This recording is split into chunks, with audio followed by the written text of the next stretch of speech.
The massive warship floated above Earth like a storm cloud ready to strike. Inside, Commander Zektar of the Dominion Empire laughed as he watched the blue planet below. His purple skin rippled with amusement, and his 4 arms crossed over his chest. "Look at these humans," he said to his officers. "They think hiding behind rocks and shooting from far away makes them warriors." The other aliens in the command room joined his laughter.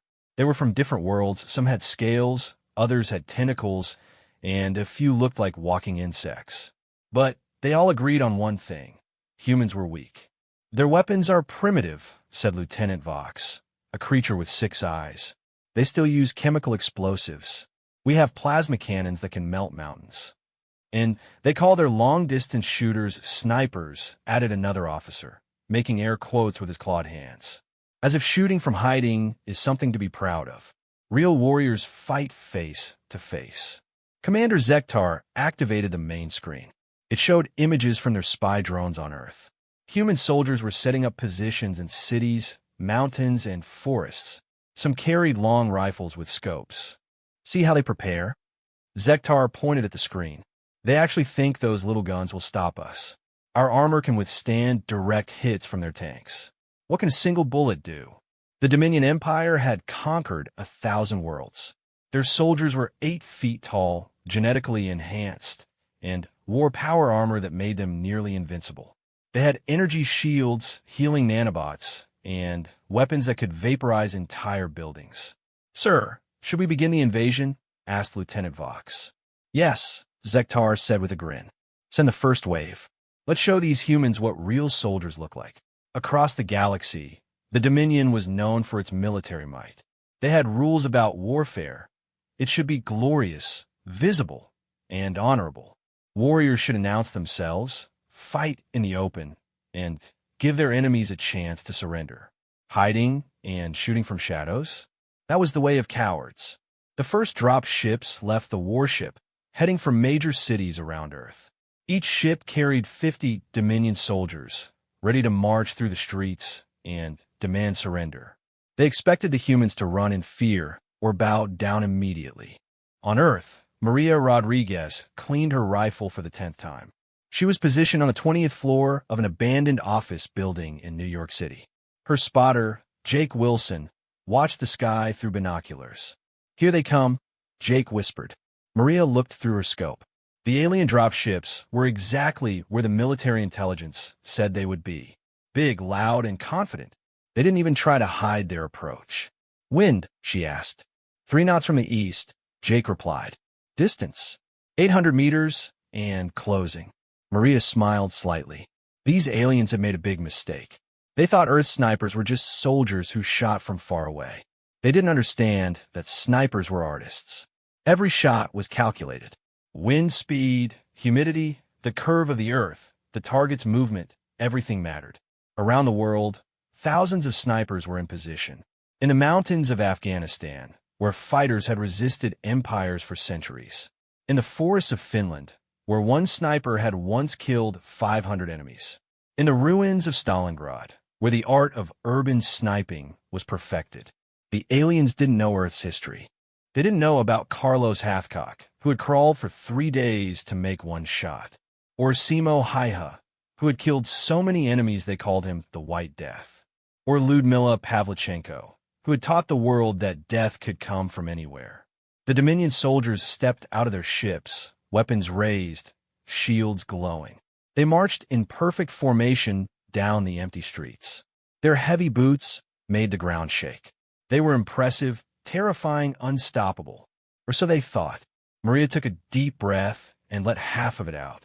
Her finger rested gently on the trigger. The alien commander was in her crosshairs, his purple head held high with pride. She could see him talking, probably making some speech about surrender. "On your mark," Jake whispered. All around the world, snipers were choosing their targets. They had studied the alien armor, found the weak points. The joints where pieces connected, the thin areas around the neck, the gaps that appeared when they moved. Maria waited. Patience was the sniper's greatest weapon. Let them get comfortable. Let them think they were safe. The alien commander stopped walking. He raised his arms to the sky, probably calling for Earth's surrender.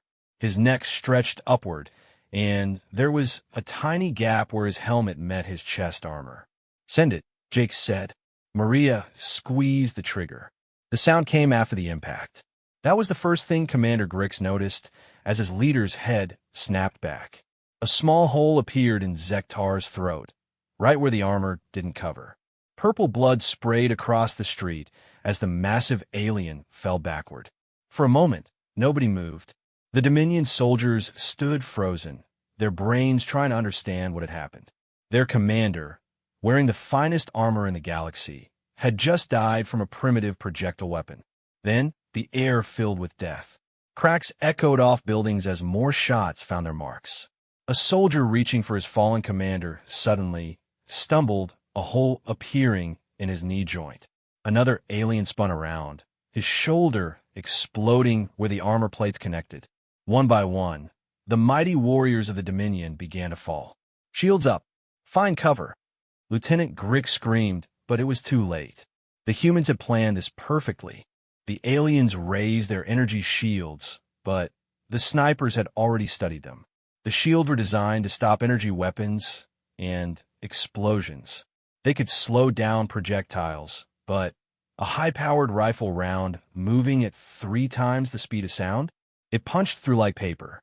In Moscow, Dmitry Volkov watched through his scope as an alien soldier tried to hide behind a crashed car. The fool's foot was sticking out. Dmitry adjusted his aim and fired. The armor-piercing round tore through the alien's ankle, and he fell screaming into the open. The next shot was merciful, finding the gap under his helmet. In Tokyo, Akiko Tanaka had climbed to the top of a radio tower. The wind was strong up here, but she had trained in worse. An alien officer was shouting orders, waving his forearms. She waited for him to turn just right there. The shot entered through his armpit and came out his chest.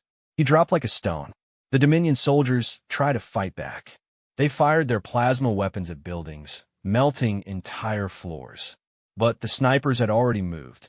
Rule number 1, never stay in the same spot after shooting. By the time the aliens figured out where a shot came from, the sniper was 3 blocks away, setting up again.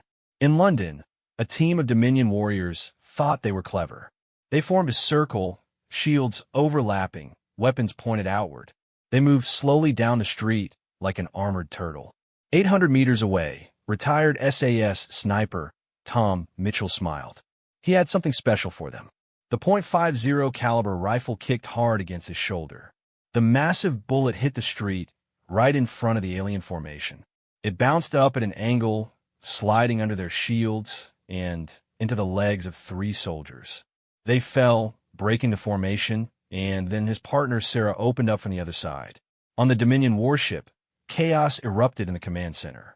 The main screen showed feeds from hundreds of helmet cameras, and what they displayed was impossible. The mighty Dominion army, conqueror of worlds, was being picked apart by invisible enemies. "How many have we lost?" the new commander, Admiral Thex, demanded. "700 in the first 10 minutes, an officer stuttered. "They're still falling. Impossible. Our warriors are the finest in the galaxy."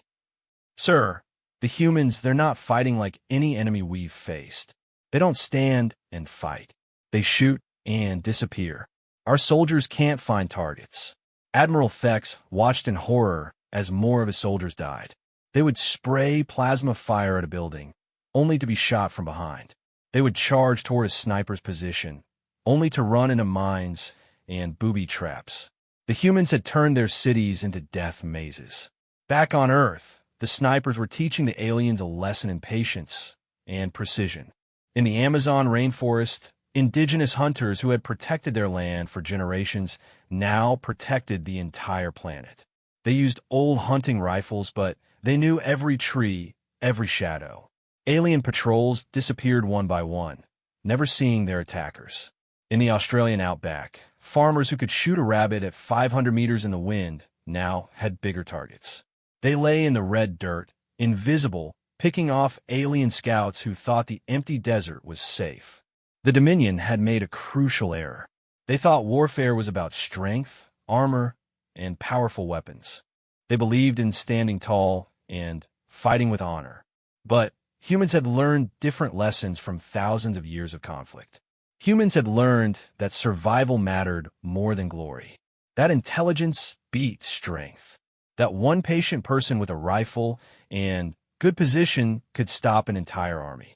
They had learned from the trenches of World War I, the ruins of World War II, the jungles of Vietnam, and the mountains of Afghanistan. Every dead alien taught the rest fear. They began to jump at shadows, fire at empty windows, see snipers everywhere. And sometimes they were right. Sometimes they were wrong. The paranoia was almost as effective as the bullets. By sunset of the first day, the Dominion invasion force had lost 3,000 soldiers. They had conquered exactly 0 cities. The mighty warriors who had crushed civilizations across the galaxy were hiding in their drop ships, afraid to step outside. And somewhere in the darkness, Maria Rodriguez was already moving to her next position, rifle in hand, ready for tomorrow's hunt. Admiral Thex stood in the war room, surrounded by his advisors. The holographic display showed Earth covered in red dots, each one marking where a Dominion soldier had died. There were thousands of them. How? He kept asking. How are primitives with chemical weapons defeating us? His science officer, a thin creature with gray skin, pulled up data on his tablet. Sir, I've been analyzing their tactics. These snipers aren't just random soldiers with long guns. They're specialists trained for years in mathematics, physics, psychology. Mathematics? Thex interrupted. For shooting. Yes, sir. They calculate bullet drop over distance, wind resistance, even a planet's rotation. One of their shots from 2 kilometers away required equations that our combat computers struggle with. And they do it in their heads. The Admiral's 6 eyes widened. On the screen, he watched a replay from a soldier's helmet cam. The soldier had been walking through what looked like an empty park. Suddenly, his head snapped sideways, and he fell. The others looked around frantically, saw nothing, then another fell. Then another. The shots came from different directions, the science officer explained. Multiple snipers, coordinating without radio contact. They had predetermined targets and firing sequences. It's like a deadly dance, and they all know the steps. Down on Earth, the dance continued. In the ruins of Berlin, Hans Mueller lay in a destroyed apartment, watching alien soldiers through a hole no bigger than his fist. His grandfather had done the same thing in 1945, defending the city. Different enemy, same tactics. The aliens were learning, trying to adapt. They moved in short rushes, used smoke screens, kept their shields angled. But Hans had been watching them for hours. He knew their patterns now. The one with the scarred helmet always went left. The tall one favored his right leg, probably an old injury. The squad leader checked his scanner every 30 seconds. 29 seconds after the last check, Hans fired. The squad leader's scanner exploded, along with his hand. As he screamed and spun around, Maria Rodriguez, positioned 6 blocks away, put a round through his exposed neck. The squad scattered in panic, and 3 more snipers picked them off as they ran. This was the part the aliens couldn't understand. The snipers weren't just working alone. They were connected in an invisible web of death. Each shot created opportunities for others. Each kill changed the battlefield in calculated ways. In the mountains of Nepal, Pemba Sherpa used skills passed down through generations. The aliens thought the thin air would protect them. The humans couldn't operate at such altitudes. They were wrong. Pemba could hold his breath for minutes, his heart rate so slow he was almost invisible to their heat sensors. When he fired, it was like the mountain itself was fighting back. The psychological warfare was devastating the Dominion forces. They had conquered worlds where enemies charged at them screaming, where battles were won with overwhelming firepower. But how do you fight an enemy you can't see? How do you overwhelm someone who kills you from beyond the range of your weapons? Alien soldiers began refusing to leave their ships. Some shot at shadows, wasting ammunition on empty buildings. Others huddled in groups, too terrified to separate, but making themselves bigger targets. On the warship, Admiral Thex received reports from across the planet. Every invasion site was the same story. His forces controlled nothing. They couldn't even establish safe zones. The moment they thought an area was clear, another soldier would die from an impossible distance. "Sir," his intelligence officer spoke up, "we've detected something interesting. The humans are using different types of weapons and ammunition depending on the target." "Explain." "Standard soldiers are being hit with regular rounds. But officers, heavy weapon operators, communications personnel, they're being targeted with specialized ammunition. Armor-piercing, incendiary, even some kind of electrical round that disrupts our equipment. They're not just shooting randomly. Every shot has a specific purpose." Thex felt something he hadn't experienced in decades: doubt. The Dominion way of war was about overwhelming force and visible strength. But these humans had turned warfare into something else. Something patient, calculated, almost artistic. Meanwhile, Carlos Ramirez lay on a rooftop in Mexico City. He had been there for 18 hours, covered by a thermal blanket that made him invisible to alien sensors. He had watched 3 different patrols pass by, studying them, learning. Now he knew which alien was the real commander. Not the one with the biggest armor, but the quiet one that others kept glancing at. Carlos had one shot. The commander would only be in the open for 3 seconds as he moved between buildings. Wind was gusting. Distance was 1,347 meters. The building was swaying slightly in the breeze. His father had been a mathematics professor before the invasion. He had taught Carlos that everything in the universe could be expressed in numbers. Now, those numbers meant life and death. Angle, distance, wind speed, humidity, barrel temperature, the weight of the bullet, the spin imparted by the rifle's grooves. The commander appeared. Carlos didn't think. His trained body acted on instinct and calculation. The rifle pushed against his shoulder. The bullet flew, curving through the air in a perfect arc. The commander took one more step and walked right into its path. 1.5 seconds later, purple blood painted the wall behind him. The other aliens dove for cover, but Carlos was already gone, sliding down a rope on the building's far side. By the time they figured out where the shot had come from, he would be in a different district entirely, setting up for the next kill. The Dominion Empire had expected to fight an army. Instead, they were being hunted by ghosts who turned mathematics into death and patience into victory. The emergency meeting aboard the Dominion warship was unlike any in the Empire's history. Admiral Thex faced a room full of panicked officers, their usual arrogance replaced by fear. 15,000 dead, he announced.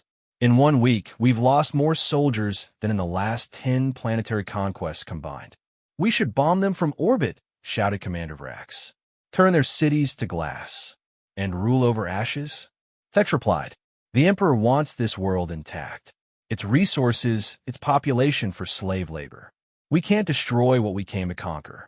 Then what do? My soldiers won't even leave the ships anymore. Yesterday, a private shot 3 of his own squad mates because he thought he saw a sniper. They're seeing human killers in every shadow. The truth was worse than paranoia. The human snipers had evolved their tactics. They were no longer just shooting from buildings. They had turned the entire planet into a weapon. In Vietnam, Nguyen Thi might have spent 3 days burying herself in a rice paddy. Only a breathing tube connected her to the surface, covered by mud and plants. The aliens had scanned the area 6 times, found nothing. When they finally decided it was safe to set up a communication post, she emerged like a swamp ghost. 4 shots for dead aliens, and she vanished back in the mud before they even knew where the attack came from. In Norway, Eric Bjornsson had turned the frozen forests into a nightmare. He wore white, invisible against the snow, moving on skis between positions. The cold that made the aliens sluggish kept him sharp. He didn't just shoot them. He herded them into kill zones where other snipers waited. The aliens thought they were fleeing to safety, but they were just running toward death. The psychological damage was spreading beyond Earth. News of the failed invasion reached other Dominion-controlled worlds. Species that had lived under the Empire's boot for centuries began to whisper. If humans with primitive weapons could do this, what else was possible? Admiral Thex studied the reports, trying to find patterns, weaknesses. But the human snipers seemed to have an answer for everything. Send in drones? They had jammers and hack programs. Use heavy armor? They had rounds designed to punch through tank plating. Try night operations? The humans had thermal scopes and seemed to see in the dark better than his own soldiers. Sir, his tactical advisor interrupted, we've identified what might be command centers for their sniper networks. If we could take them out. Show me, Thex ordered. The hologram displayed several buildings in major cities. Intelligence suggested these were where sniper teams received orders and coordinated attacks. Send in the special forces, Thex commanded. Full stealth approach. Kill everyone inside. The Dominion's elite units were their best soldiers, faster, stronger, with advanced cloaking technology. If anyone could succeed, it would be them. The first team approached a building in London at 0300 hours. Their cloaking fields bent light around them, making them nearly invisible. They moved silently, years of training evident in every step. The building seemed empty, just as intelligence had promised. They breached the door, moved inside. The explosion could be heard 3 miles away. The entire building had been rigged to blow. But that wasn't the worst part. As the smoke cleared, sniper rounds began finding any survivor who crawled from the wreckage. The humans had used their own command center as bait. Similar scenes played out across the world. Every command center was a trap. The humans had fed false intelligence to the Dominion, let them think they were being clever. Meanwhile, the real sniper coordination happened through methods the aliens couldn't track. Dead drops, prearranged signals, sometimes just intuition born from years of training. Back on Earth, the legend of the snipers grew. Children drew pictures of invisible heroes. Resistance fighters who had never held a rifle began learning, inspired by the success. The invasion had awakened something in humanity, not just the will to fight, but the patience to win. Li Wei, positioned in the ruins of Shanghai, had been watching the same alien checkpoint for 4 days. He had memorized every guard's routine, noted when they were tired, when they were alert. He had 1 bullet left and had been saving it for the right moment. That moment came when a new alien arrived, bigger than the others, with more elaborate armor. The way the guard straightened up told Li everything.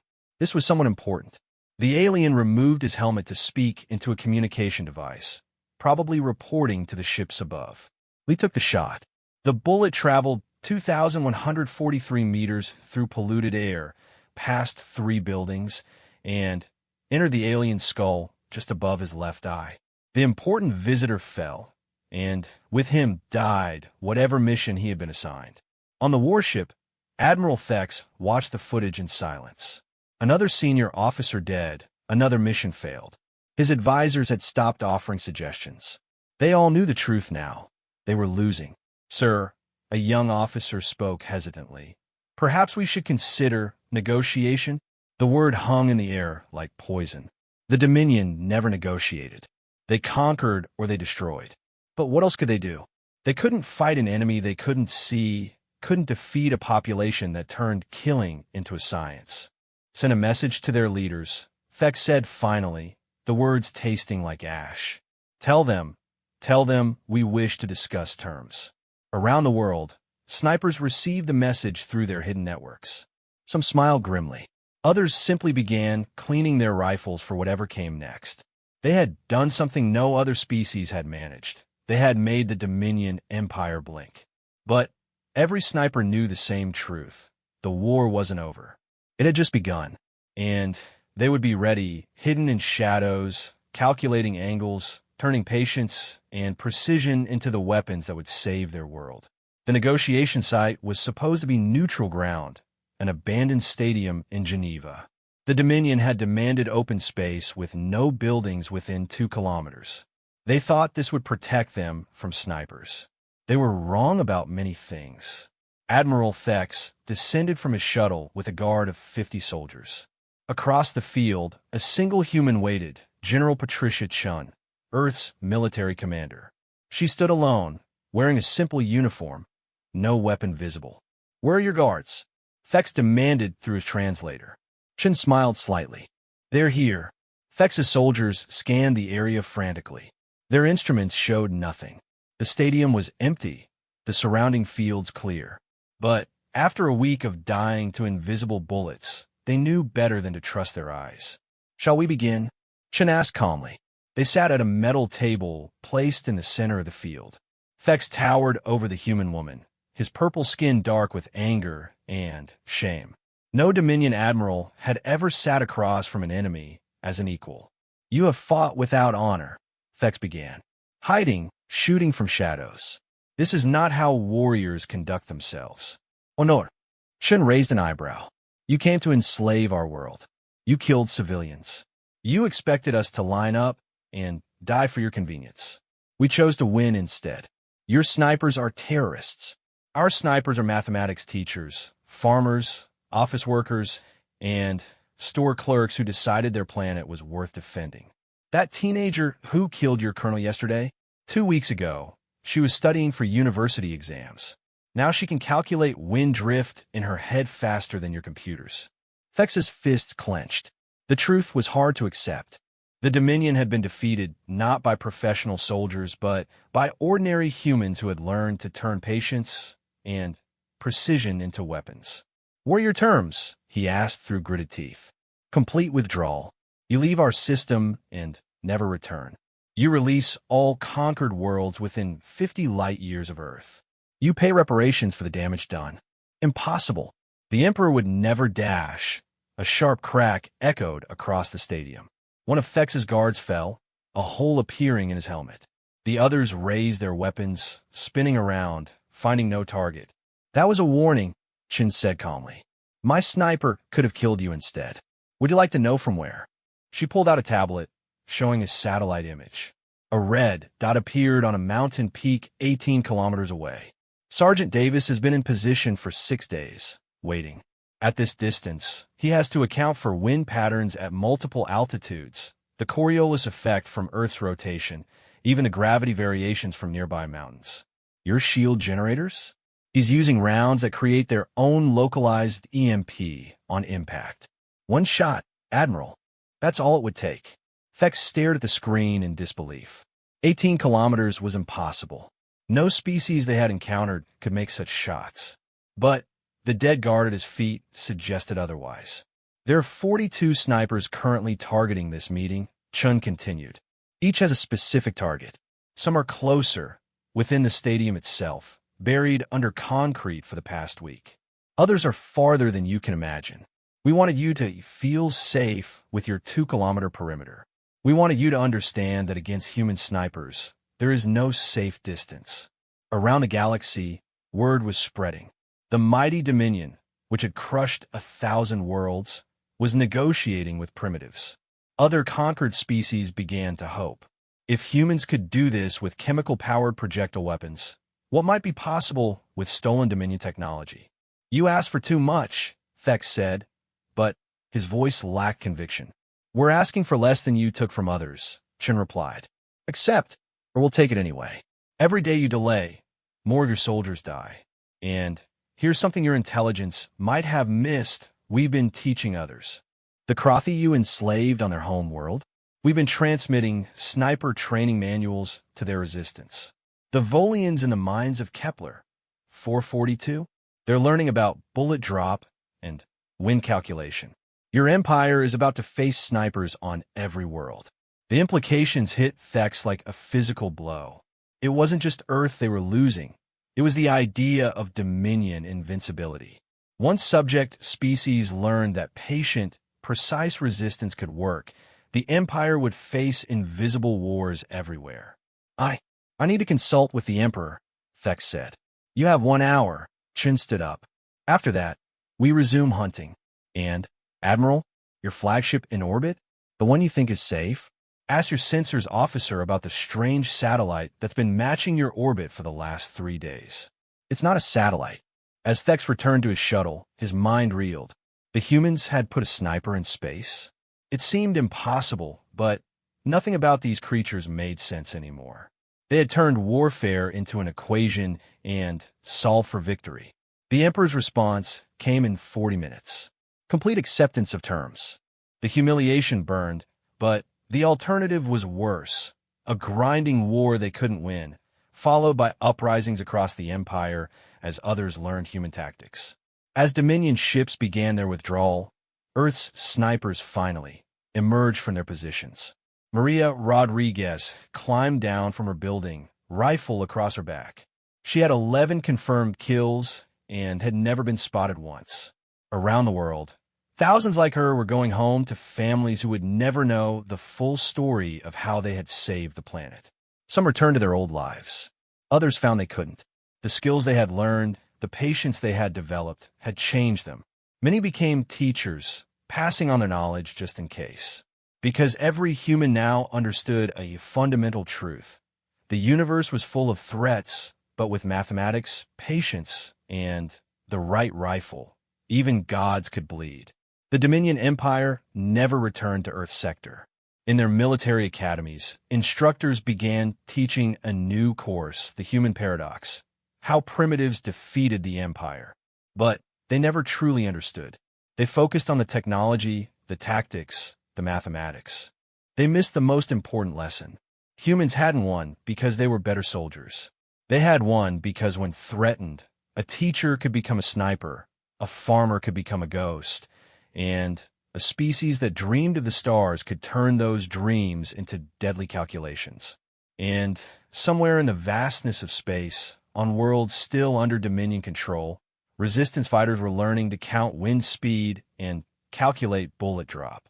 The age of the patient warrior had begun, and it had started with a single, perfectly aimed shot.